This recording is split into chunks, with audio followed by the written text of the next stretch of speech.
Баршаңызға қайырлы күн. Бүгін біз сіздермен бір жасағаннан шығатын өте дәмді құймақтар жасаймыз.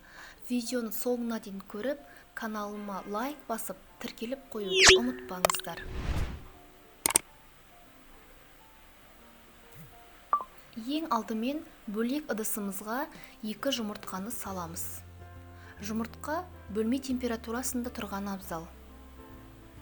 Оның үстіне жарты шай қасық тұзымызды және де 3 ас қасық шекерімізді салып, осы 3 массамызды жақсылап қантымыз бен тұзымыз ерігенше араластырамыз.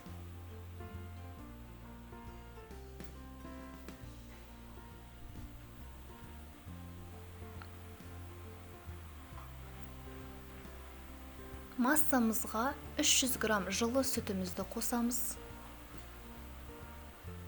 және 50 грамм сұйық майымызды қосамыз. Және де қайнап тұрған ыстық суымызды 300 грамм етіп қосамыз да, осы массаны жақсылап араластырамыз.